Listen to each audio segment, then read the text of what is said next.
새벽기도에 참여하신 여러분들을 환영합니다. 하나님의 거룩하신 은혜와 능력이 오늘 이 시간 함께 참여하시는 여러분들에게 함께 하셔서 선교사로서의 우리의 사명을 깨닫고 우리 주변에서 그 일을 감당하기를 결심하는 시간이 되기를 간절히 바랍니다. 기도드리고 시작합니다.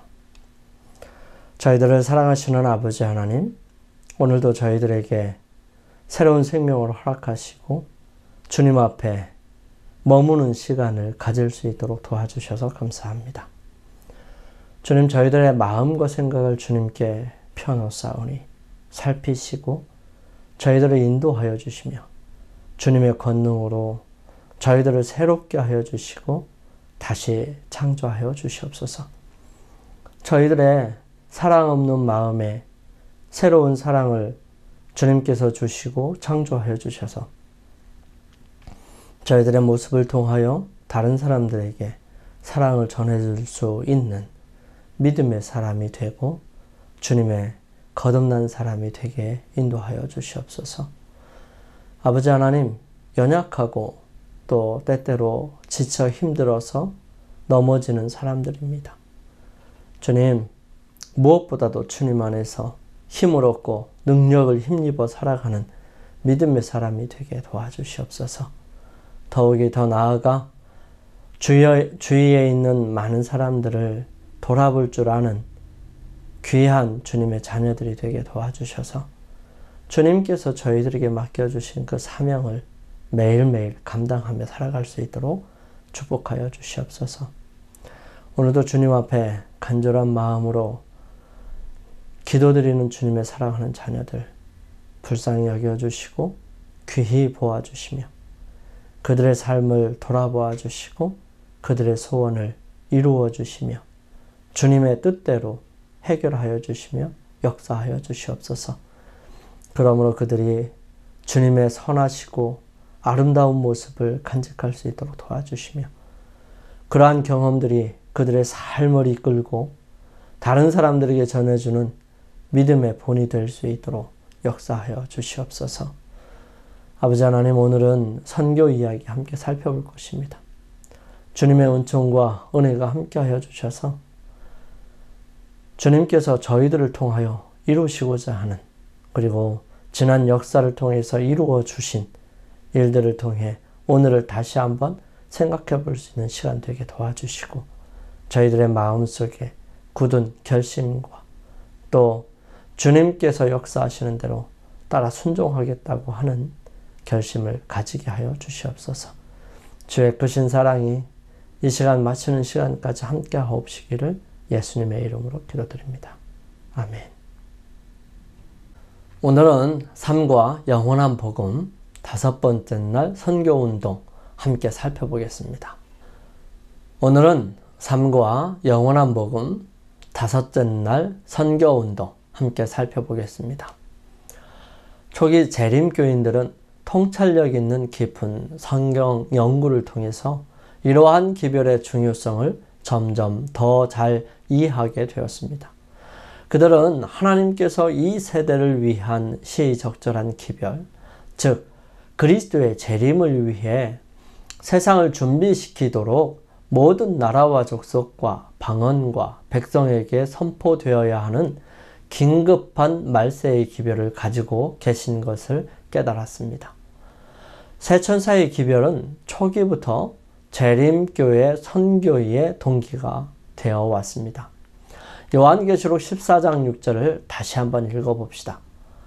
또 보니 다른 천사가 공중에 날아가는데 땅에 거주하는 자들 곧 모든 민족과 종족과 방언과 백성에게 전할 영원한 복음을 가졌더라. 1874년 9월 15일 앤드류스는 어머니 없는 남매인 17살의 아들 찰스와 12살의 메리를 데리고 스위스에서 온 아데마 뷰미에를 대동해서 보스턴에서 유럽행 여객선에 재림교회 첫 선교사로 올랐습니다. 1871년 말에 대충해는 유럽 선교에 대한 교단의 관심을 확인하면서 미국 내의 이민 집단들의 영적 유익뿐만 아니라 많은 백성과 나라와 방언들에게 기별을 전하는 수단의 일환으로 미국 내의 이민 집단들에 대한 선교가 강화되어야 한다고 결의하기에 이르렀습니다. 1873년 제임스 화이트는 우리의 선교적 범위는 전 세계 전체라고 언명하면서 이민 집단 속에서 일하는 것만으로는 충분치 못하고 선교사를 직접 파견해야 하는데 J.N. 앤드루스가 그 적임자라고 주장하였습니다. 1874년 4월 1일 엘렌 화이트의 묵시에서는 우리에게 위탁된 기별이 전체 세계를 위한 것이라는 사실이 지적되었습니다. 또한 엘렌 화이트는 우리 중에 가장 유능한 사람이라고 J.N. 앤드루스를 언급하였습니다. 드디어 1874년 대충에는 제임스 화이트의 제안을 받아들여 가급적 속히 앤드루스를 유럽에 파송하기로 결의하였습니다. 앤드루스는 그때 최소 7개의 언어를 구사했고요. 신약 성경 전체를 암송할 수 있었고요. 대부분의 구약 성경을 알고 있었습니다. 그는 뛰어난 학자였고 왕성한 저술가였습니다. 또한 강력한 설교자였고 유능한 신학자였습니다. 그는 도중에 영국과 스코틀랜드에 들려서 제7일 침례교회 형제들을 찾아본 후에 바로 스위스로 향하였습니다.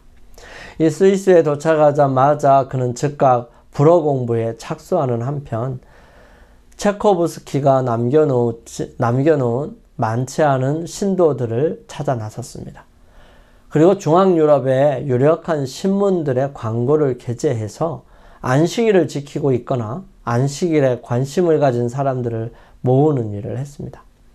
1875년 초 스위스 신자들은 떠돌이 거지 한 사람을 통해서 남부 독일에 재림교인들이 존재한다는 사실을 알고 앤드루스와 에르첸베르거를 파송하였습니다. 이 집단은 순전히 개인적인 성경 연구를 통해서 안식일, 침례, 재림 등에 있어서 제7일 안식일 예수 재림교회의 주장과 유사한 결론에 도달하게 되었던 린데르만에 의해 일어난 무리였습니다.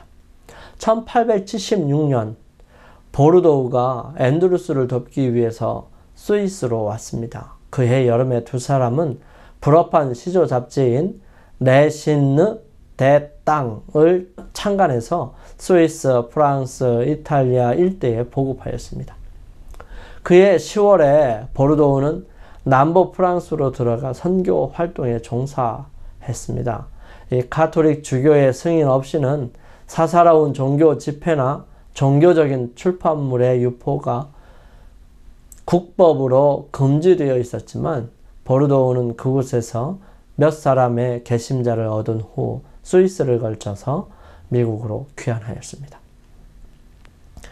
그동안에 이 앤드루스는 이탈리아 나폴리에 거주하고 있는 아일랜드인 의사 하버트 리브톤과 교신을 나누고 있었습니다. 리브톤은 영국의 제7일 침례교회 잡지를 통해서 안식일 진리 및 앤드루스의 스위스 주재 사실을 알게 된 사람이었는데요. 1877년 앤드루스가 이탈리아를 방문했을 때 아내 및 딸과 더불어서 침례를 받고 수많은 반대를 무릅쓰면서 나폴리에 조그만한 재림 집단을 형성하게 됩니다. 이 재림 집단이 모슬렘 땅에 최초로 새천사의 기별을 전한 사람들이었습니다. 이 나폴리 교인들은 열정이 있었던 것이죠. 그들은 이집트의 알렉산드리아에 있는 친구에게 불어판 시조를 운송하였으며 1879년에 리브톤이 직접 알렉산드리아를 방문하였습니다. 앤드루스의 딸이 어린 나이에 유럽에서 죽어 미국으로 돌아와 베를크릭에서 장례식을 가졌는데 재림교회 역사상 가장 많은 조문객이 모였습니다. 선교지에서 죽어 돌아온 한 순결한 처녀의 말없는 증언과 그녀의 아버지 앤드루스의 엄숙한 호소는 베를크릭 대학의 수많은 남녀들의 헌신으로 이어졌습니다.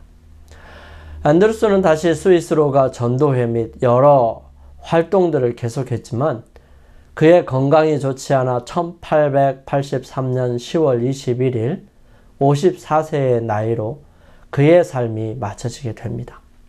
선교사로 부름을 받고 나서기 전에 아내를 잃고 아내 없이 두 아이를 데리고 선교사로 가서 유럽에서 딸 메리를 잃었습니다. 그는 운명하기 며칠 전까지도 병상에 누운 몸으로 시조의 사설을 쓰고 있었습니다. 그의 생이 마쳐지는 그때 유럽에는 1,000명의 재림교인들과 여러 명의 선교사들이 활동하고 있었습니다. 우리는 이러한 모습을 바라보면서 몇 가지 질문을 할 수 있을 것입니다. 앤드루스 같은 사람들을 왜 신자가 거의 없는 곳에 보내는가? 당신들 중에서 가장 유능한 사람들을 열악한 선교지에 보내야 하는 이유가 무엇인가? 그리고 그는 왜 기꺼이 가겠다고 했는가? 아내와 사별한 지 얼마 되지 않은 그가 왜 기꺼이 가족과 친구들을 미국에 남겨두고 두 자녀와 함께 미지의 땅으로 향해하며 그리스도를 위해 모든 위협을 무릅쓰는 것인가? 이유는 단 하나입니다. 그는 예수님께서 곧 오실 것이며 말세에 진리의 기별이 온 세상에 전파되어야 한다고 믿었기 때문입니다.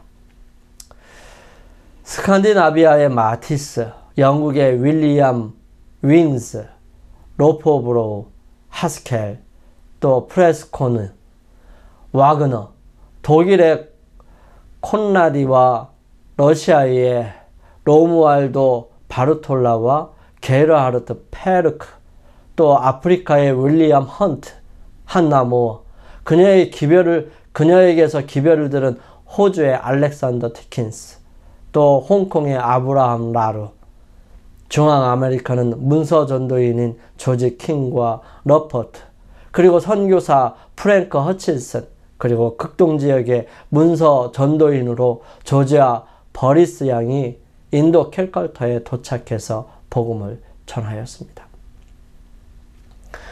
이렇듯 우리 재림교회 역사를 통틀어 가장 훌륭한 최고의 사람들이 하나님의 마지막 날의 기별을 선포하기 위해 땅끝까지 여행했습니다. 교사, 의료인, 목사, 농부, 기계공, 목수, 상인을 비롯한 모든 직업과 신분의 사람들이 그 대열에 합류했습니다. 일부는 교단의 선교사였지만 예수님이 곧 오신다고 믿는 평신도들도 많았습니다. 이러한 정신은 예수님께서 하늘로 승천하시면서 말씀하셨던 것입니다. 오직 성령이 너희에게 임하시면 너희가 권능을 받고 예루살렘과 온 유대와 사마리아와 땅끝까지 이르러 내 증인이 되리라 하시니라. 우리의 사명은 땅끝까지 이르는 데 있는 것입니다. 이 사명의 열심은 빨리 오기를 바라는 재림 성도들의 바람도 있습니다. 예수님께서 말씀하십니다. 이 천국 복음이 모든 민족에게 증거되기 위하여 온 세상에 전파되리니 그제야 끝이 오리라. 모든 사람들이 복음을 받게 되었을 때에 누구나 선택의 중요한 기회를 얻고 난 다음에 주님께서 이 땅에 오실 것이라는 확신에서 비롯된 것입니다. 그렇게 전해지는 영원한 복음의 전파는 지리적 경계를 뛰어넘습니다. 영원한 복음은 지구의 가장 멀리 떨어진 지역을 관통해서 모든 언어와 문화를 가진 사람들에게 다가가 결국 전 세계에 영향을 미칠 것입니다. 지금까지 우리의 기별이 유엔이 인정한 세계 235개국의 국가 중에서 210개 이상의 나라에 전달되었다는 사실은 정말 놀라운 일이 아닐 수 없습니다. 우리는 더욱 힘써야 할 것입니다. 영감의 말씀은 다음과 같이 기록합니다. 하나님의 신실한 기별자들은 주님께서 정하신 방법을 쫓아 주님의 사업을 추진하기 위해 애써야 한다. 그들은 위대하신 교사와 밀접하게 연결되므로 날마다 하나님께로부터 배우는 자리에 있어야 한다. 그들은 죄 속에서 멸망해 가고 있는 세상의 필요를 채워주기 위해 성령의 침례를 받고자 열렬한 기도를 통해 하나님과 씨름해야 한다.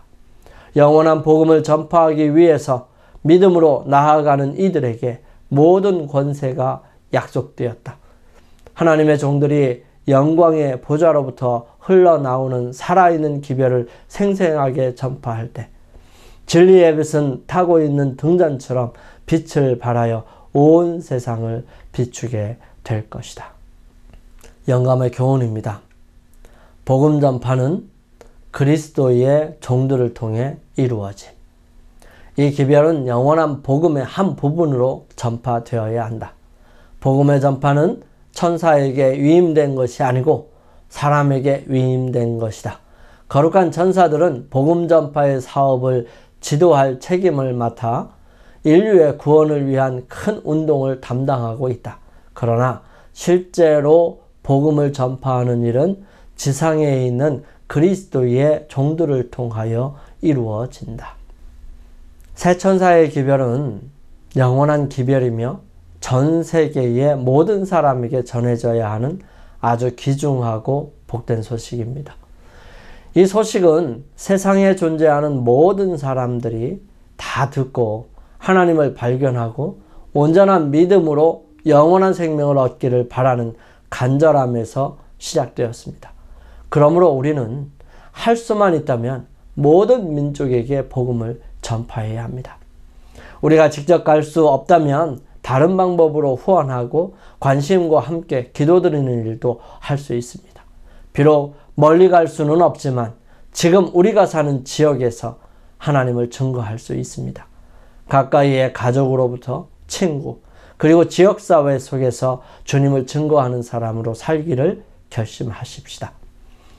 우리 함께 오늘 하루를 승리하고 주님을 증거하는 증인으로서의 하루를 살기 위해 주님께 도움을 구합니다. 함께 기도드립니다. 저희들을 사랑하시는 아버지 하나님, 연약하고 부족한 사람들이지만 주님을 위하여 헌신하기를 바라는 사람입니다. 주님 받아주시고 저희들을 사용하셔서 세상에 복음을 전하는 일에 함께 써 주시옵소서. 아버지의 거룩하신 은혜가 이 하루를 살아가는 저희들의 삶에 함께 하셔서 승리하게 하시고 능력을 힘입어 온전하게 주님을 닮아가는 일을 이루어갈 수 있도록 도와주시옵소서. 아버지의 놀라우신 섭리와 은혜가 매 순간 함께 하옵시기를 저희들을 사랑하시는 예수님의 이름으로 간절히 기도드립니다. 아멘. 오늘 하루를 승리하시기 위하여 개인적으로 또 기도드리는 시간을 갖기를 바랍니다. 저는 내일 아침 이 시간 다시 찾아뵙겠습니다. 감사합니다.